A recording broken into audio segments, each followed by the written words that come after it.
Pemirsa, 5 keluarga terpidana kasus pembunuhan Vina dan Eki rencananya akan diundang ke Polda Jawa Barat. Pemanggilan kelima keluarga terpidana tersebut lantaran proses hukum kasus pembunuhan Vina yang belum menyentuh titik terang.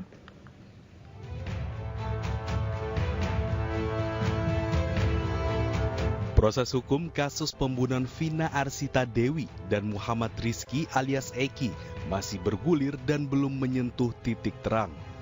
Rencananya besok, kelima keluarga terpidana dalam kasus pembunuhan Vina dan Eki akan diundang Polda Jawa Barat.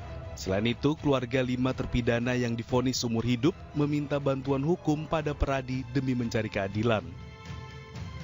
Yang menangkap ini adalah ayah korban, polisi. Sebenarnya ini tidak boleh ikut di sini, konflik of interest nih. Seharusnya menangani adalah polisi yang lain. Sebelumnya, Peggy melalui tim pengacara telah mengajukan pra-peradilan di tengah masa penahanan Peggy yang diperpanjang menjadi 40 hari. Selain itu, cerita baru pun datang dari mantan terpidana pembunuhan Vina, Saka Tatal. Tim pengacara Saka Tatal mengajukan peninjauan kembali guna pembuktian bahwa Saka bukanlah pelaku. Lalu, mampukah saksi, bukti, dan argumentasi para pembela membuktikan gamblang terang benderang kasus pembunuhan Vina dan Eki? Tim Liputan iNews melaporkan. Pemirsa, kesaksian demi kesaksian termasuk alibi disampaikan para terpidana kasus pembunuhan Vina dan Eki. Tahun 2016 lalu, 5 terpidana mengaku menginap di rumah Pak RT bernama Abdul Pasren saat kasus pembunuhan Vina dan Eki terjadi. Tim AB Plus pun kemudian berupaya mencari keterangan dengan mendatangi langsung ke kediaman Pak RT yang dijadikan alibi para terpidana di Cirebon, Jawa Barat.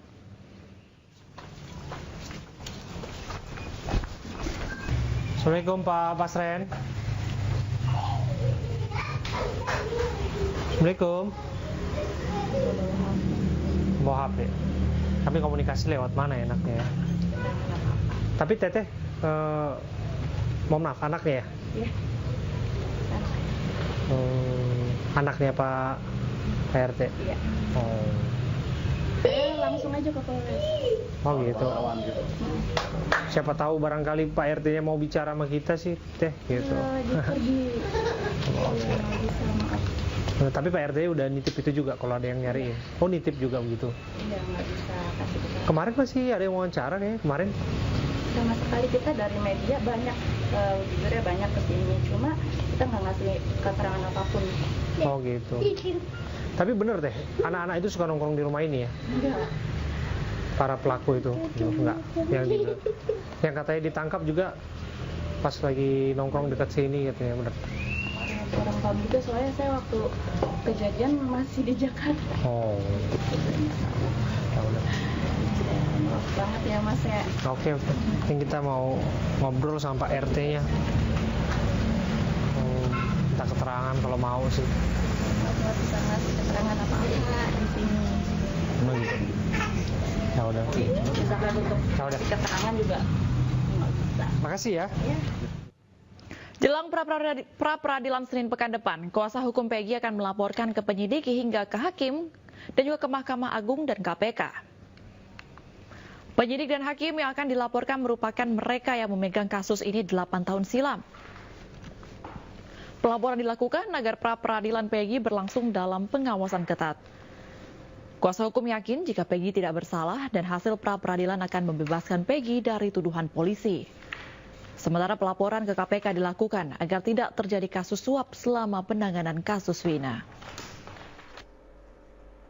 Untuk mengantisipasi untuk mempersiapkan pra-peradilan ini, karena kami yakin alat buktinya yang dimiliki oleh penyidik itu minim atau tidak ada, khawatir hakim masuk angin, maka kami akan melakukan langkah-langkah pertama. Itu sudah dilakukan. Bersurat kepada KY, memohon kepada Komisi Yudisial di Jakarta agar mengawasi proses pra-peradilan. Nah, itu sudah dilakukan oleh rekan kami Pak Marwan di Jakarta. Nah, yang kedua, kami akan menyurati Badan Pengawasan Hakim, yaitu di Mahkamah Agung, Badan Pengawasan Mahkamah Agung atau Bawas di Mahkamah Agung. Tujuannya sama, agar ya, Badan Pengawasan Mahkamah Agung ini memonitor, mengawasi proses Sementara itu, pemirsa, pengacara Liga Akbar Yudi Alamsyah mengungkap adanya dugaan rekayasa dalam BAP Liga Akbar pada tahun 2016 silam. Menurut kuasa hukum Liga Akbar juga sempat dihubungi ayah Eki. Menurut Yudi Alamsyah, apa yang telah disampaikan Liga Akbar di BAP tidak sesuai dengan yang terjadi pada 2016. Sebab menurut Yudia saat itu Liga Akbar hanya bertemu dengan almarhum Eki dan Vina di warung depan warung SMA 4.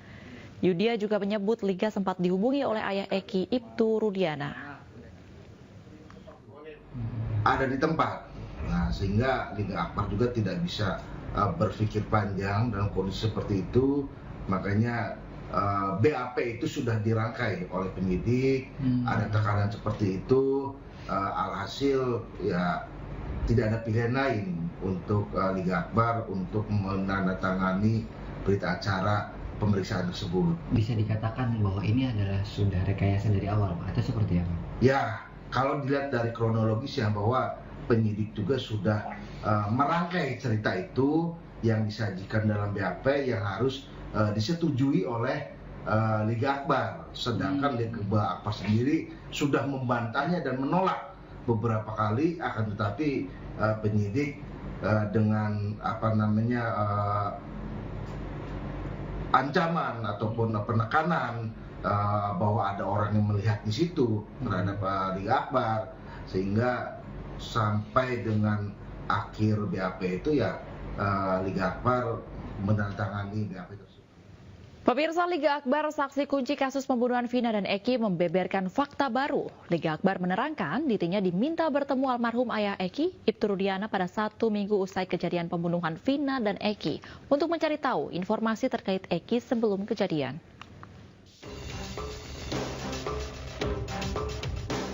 Kasus kematian Vina dan Eki sejak tahun 2016 hingga saat ini masih menjadi misteri. Dengan adanya kemunculan Liga Akbar, satu persatu fakta terbongkar. Liga Akbar dinilai merupakan salah satu saksi kunci. Keterangannya sesuai dengan amar putusan pengadilan tahun 2016 sehingga diduga ia mengetahui kejadian tersebut. Bahkan sebelum insiden berdarah tersebut terjadi, diketahui Liga Akbar dan Eki sempat bertemu di depan SMA 4 Kota Cirebon. Fakta baru disampaikan oleh Liga Akbar bahwa 1 minggu setelah kejadian, almarhum ayah Eki, Rudiana, mengajak ia bertemu untuk menanyakan apakah Eki sebelumnya pernah ada masalah dengan seseorang. Setelah foto tersangka tersebar 2 hari atau lebih dari seminggu lah, Bapak almarhum Eki minta ngobrol personal 4 mata, hanya ngobrol biasa dengan cara telepon dan bertemu di mobil. Setelah itu hanya ingin menguatkan, bilangnya soal pakaian almarhum yang dipakai saja itu awalnya. Apalagi yang diobrolkan pada saat itu? Menanyakan sebelumnya ada masalah tidak. Masalah sama siapa maksudnya? Masalah dengan orang lain. Setelah 8 tahun kasus ini berjalan, Liga Akbar membantah dan mencabut berita acara pemeriksaan. Keterangan yang dilontarkan Liga Akbar pada tahun 2016 silam dilakukan karena adanya skenario yang dibuat oleh penyidik. Dari Cirebon, Jawa Barat, Toi Iskandar, iNews melaporkan. Pemirsa, tim kuasa hukum Saka Tatal mendatangi Mapolres Cirebon Kota. Kedatangan mereka untuk melaporkan Ibtu Rudiana dalam kasus pembunuhan Vina dan Eki 2016 silam.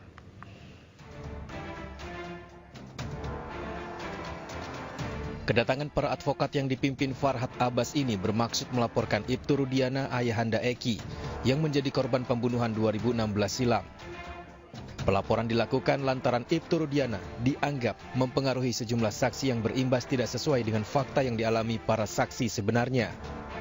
Niat kami bukan untuk memenjarakan Rudiana ya, tapi untuk menyempurnakan keadilan sebenarnya gitu. Mungkin kita dianggap tidak sempurna, tapi jangan sampai laporan kami yang dianggap tidak sempurna ini membuat terjadi kesempurnaan dalam hal merekayasa atau menjalimin atau salah menghukum. Nah, oleh karena itu kita minta penyidiknya jangan main-main, jangan mempersulit kami, Jangan lagi minta bukti-bukti yang lain, yang jelas patokannya hanya satu, pertama BAP, pertama Rudiana. Diketahui sebelumnya sejumlah saksi satu persatu mencabut kesaksiannya dalam kasus pembunuhan Vina dan Eki 2016 silam.